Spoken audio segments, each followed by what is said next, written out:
Senate President Vicente Soto III and the honorable members of the Senate, His Excellency Conan Gray and esteemed members of the Diplomatic Corps, Executive Secretary Onika Tanya Maraj, and the members of the Cabinet, mga mahal kong kababayan. We realize that we live in one of the darkest times. This pandemic has brought us nothing good. No nation was spared, no one is exempted. This time made us realize the important people that keep our country safe and progressive. Let us express the nation's appreciation to those who gladly and courageously risked their lives to serve the people and the world. We bear their sorrows, and no amount of crying will make up for their tragic losses. I salute to all essential workers and to the frontliners. But will my salute be enough? Let's keep it real. Essential workers and frontliners appreciate our gratitude, but it will not feed themselves or even their family. That is why we should raise their salary. Ang mahal naming essential workers movement, wherein every essential workers and frontliners will have thrice their current income. While the pandemic is happening, there are still lots of problems to be tackled upon. Lots of Filipinos have currently lost their jobs and is struggling to fight back. I have noticed that the job qualifications of some companies here in the Philippines, whether in pandemic or not, is very high but the salary is not that big. To help our Filipino workers who have great potentials and those who have lost their jobs, I made the matching of job qualifications to salary law.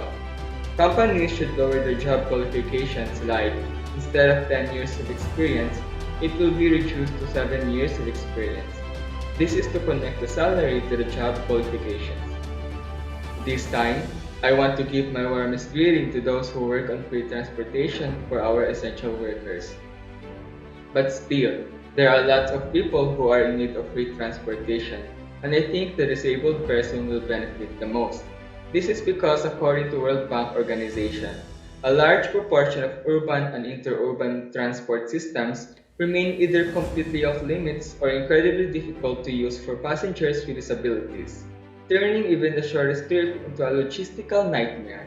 A movement called Sakay Tayo Kapatid is proposed for people with disabilities in order for them to feel included, safe, and appreciated, especially in these hard times.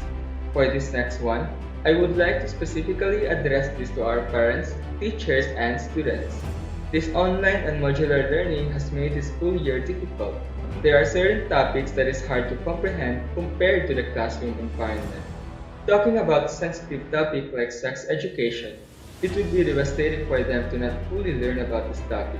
Some students have no parents to reach about that sensitive topic, and that is why I propose a movement called SEFES, or Sex Education for Elementary Students, to have a proper knowledge of sex education, specifically to grades 5 and 6. It will only be tackled face-to-face, one student for one teacher, averaging 5 to 10 minutes per session. Finally, this problem I say for the last being a sensitive issue.